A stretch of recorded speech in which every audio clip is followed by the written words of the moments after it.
బైఠాయిస్తాము, బైఠాయించి ఒక ధర్నా కూడా చేస్తాము, అధికారులను కూడా వెంటనే ప్రశ్నిస్తామనేది మాత్రం ప్రధానంగా ఇక్కడ చెప్తున్న పరిస్థితి కూడా చూస్తున్నాము. ఇప్పటికైనా అధికారులు స్పందించి ఒక అక్రమ పవన్, హైడ్రా పేరుతో సామాన్యుల ఇళ్లను నిమిషాల్లో బుల్డోజ్ చేసినటువంటి హైడ్రా అధికారులు ఇంత జరుగుతున్నా తుర్కన్ చెరువు పరిధిలో ఉన్నటువంటి ఎఫ్టీఎల్ పరిధిలో ఉంది, బఫర్ జోన్లో ఉన్నటువంటి ఆ చెరువుకు సంబంధించినటువంటి 28 ఎకరాల పైగానే భూమిని కబ్జా చేసి అక్కడ బిల్డింగులు వెలుస్తూ ఉంటే చోద్యం చూస్తున్నారా మరి హైడ్రా అధికారులు? ఖచ్చితంగా మనం హైడ్రాను కూడా మనము పూర్తిగా దీనికి సంబంధించి ఒకసారి చూస్తే అయితే పేదవాళ్ళు కావచ్చు, సామాన్య మధ్యతరగతి వాళ్ళు ఎక్కడైతే చిన్న ఇల్లులు కట్టుకుంటారో అక్కడ హైడ్రా వచ్చి వారికి ఒక సామాన్లు తీసుకుంటామో ఒక రోజు సమయం కాదు కదా, ఒక గంట సమయం ఇవ్వాలన్నా కూడా హైడ్రాకు సంబంధించి మాత్రం ఎక్కడ కూడా సమయం ఇవ్వదు. ఒక్కసారిగా జేసీబీ వచ్చి వారి ఇళ్లను కూడా కూల్చివేస్తుంది. కానీ ఇలాంటి ఒక అక్రమ కట్టడానికి సంబంధించి కావచ్చు, పలుకుబడి ఉన్న వారి వద్దకు మాత్రము హైడ్రా రావాలంటే ఎందుకు భయపడుతుంది? ఆ భయపడుతున్న కారణం ఏంటి అంటే వీరికి రాజకీయ బలం ఉన్న కావడంతోనే పూర్తిగా దీనికి సంబంధించి హైడ్రా ఇక్కడికి రావట్లేదా, లేకపోతే దీనికి సంబంధించి ఎలాంటి అంశాలు ఇందులో మనం ప్రస్తావించుకుంటే మాట్లాడుకుంటే బాగుంటుందని మాత్రం ప్రధానంగా తెలుసుకోవచ్చు. ఒక సామాన్య వ్యక్తి హైడ్రా మాత్రం ఒక గంట కూడా సమయం ఇవ్వదు, జేసీబీ ద్వారా కూల్చివేస్తుంది. అలాంటిది ఒక అక్రమ కట్టడము ఇంత పెద్ద రాజకీయ అండదండ ఉన్న నేపథ్యంలో హైడ్రా ఎందుకు ఇక్కడికి రావట్లేదు అనుకుంటున్నారు? అయితే ఈ హైడ్రా అనేది పట్టణ ప్రాంతానికి పరిమితం కాకుండా గ్రామాలలో ఉన్నటువంటి చెరువులను, ప్రభుత్వ భూములను కాపాడడమే వారి లక్ష్యంగా చేసుకున్నారు. కాబట్టి ఈ హైడ్రాకు సంబంధించినది ప్రతిదీ కాపాడే బాధ్యత ప్రభుత్వం మీద ఉంది. కాబట్టి తక్షణమే ఈ ఇండ్లు కూలగొట్టాలి, ఈ గ్రామ ప్రజలకు న్యాయం చేయాలి.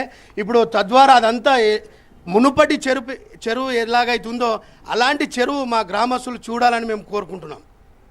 ఇప్పుడు అందులో కంకర పోసి అది స్లాబ్లు వేసి పిల్లర్లు వేసి దాదాపు ఒక 7-8-10 ఎకరాల చెరువు భూమిని వాళ్ళు కబ్జా చేస్తే ఇప్పుడు మళ్ళీ వాన వస్తే ఈ నీళ్ళన్నీ రోడ్డు మీదకి వచ్చేస్తాయి.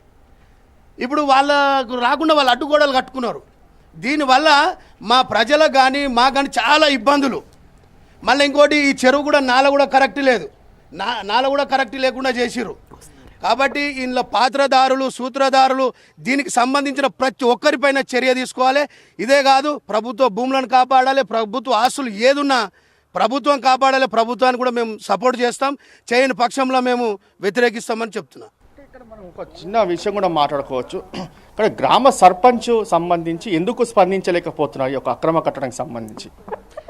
గ్రామ సర్పంచ్ కంపల్సరిగా స్పందించాలి. గత ప్రభుత్వంలో గ్రామ సర్పంచ్ ఉన్నాడు, 5 ఏళ్ళు పాలించిండు. అతని హయాంలోనే ఈ బిల్డింగ్లు మొత్తం కంప్లీట్ అయినాయి. కాబట్టి ఇలా సర్పంచ్ ఉందా, ఎంఆర్ఓది ఉందా, పై అధికారులు ఉందా, పై ఎమ్మెల్యేది కూడా ఉందా అనేది మాకు తెలియదు. మేము సామాన్య జనంగా ఏం చెప్తున్నామంటే ఎవరి హయాంలో అయితే జరిగిందో ప్రతి ఒక్కరి మీద చర్య తక్షణం తీసుకోవాలి.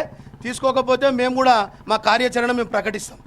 గ్రామ సర్పంచ్ ఎవరు? అతను శ్రీనివాసరాజ్కి గ్రామ సర్పంచ్కి ఎలాంటి ఇద్దరి మధ్య పూర్తిగా స్నేహ సంబంధం ఎలా ఉంది? రాజకీయంగా వాళ్ళకి ఎలాంటి సంబంధం ఉందో మాకైతే తెలియదు. శ్రీనివాస్ రాజులు అనే వ్యక్తిని ఇప్పటివరకు మేము చూడలే, ఆ ఎఫ్ఐఆర్లో ఉన్న వ్యక్తులను ఇప్పటివరకు మేము చూడలే. అది సర్పంచ్ పేరేంటి? సర్పంచ్ అశ్విని సుధాకర్. ఇక వాళ్ళకి ఏ పరిచయాలు ఉన్నాయో మాకు తెలియదు, కానీ మాకు రాజకీయంగా వాళ్ళు ఎలాంటి పరిచయం లేదు. మా సర్పంచ్ పర్మిషన్ ఇచ్చిండా లేదా మాకు తెలియదు. ఇస్తే అందరి మీద చర్యలు ఉంటాయి, ఇవ్వకపోతే మంచిదే. మేము అందరం కలిసికట్టుగా వాళ్ళ ఇల్లు కూలగొట్టేదాకా అందరం కలిసి ఉంటాము, పోరాడతాం. అది మొత్తానికి మీరు చెప్పండి, ఒక హైడ్రాకి సంబంధించి చూస్తే మాత్రం ప్రధానంగా పేదవారికి సంబంధించి ఇల్లు మాత్రం కూల్చివేస్తుంది.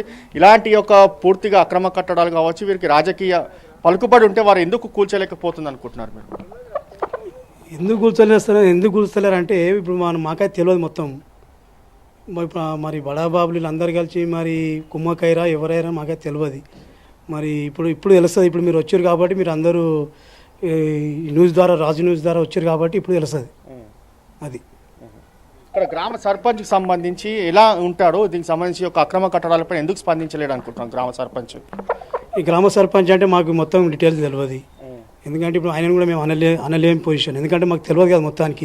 తెలియదు అంటే ఇంత పెద్ద బిల్డింగ్ కట్టినప్పుడు సర్పంచ్ నాలెడ్జ్లో కంపల్సరీగా ఉంటుంది కదా అనేది. ఈ సర్పంచ్ నాలెడ్జ్ అనేది ఇప్పుడు మొత్తం మీరు వచ్చిందాక మాకు తెలియదు.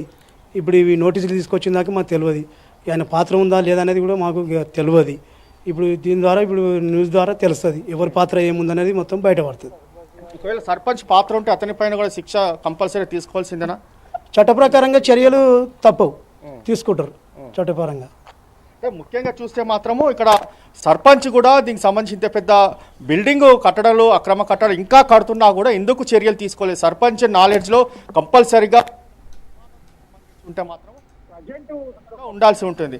కానీ ఇప్పుడు ప్రజెంట్ అక్కడ ఇక్కడ నిర్మాణం చేపడుతుంది, ప్రజెంట్ కన్స్ట్రక్షన్ కూడా జరుగుతుంది. ఆ కన్స్ట్రక్షన్ చూసిన దృశ్యాలు కూడా మనం చూడొచ్చు. ఇంకా మనము అక్కడికి వెళ్తే మాత్రం చాలా క్లియర్గా కనిపిస్తుంది. ఎందుకంటే అక్కడ లోపలికి మాత్రము ఇతర వ్యక్తులు కూడా ఎవరిని అక్కడ గేట్ కూడా ఏర్పాటు చేశారు.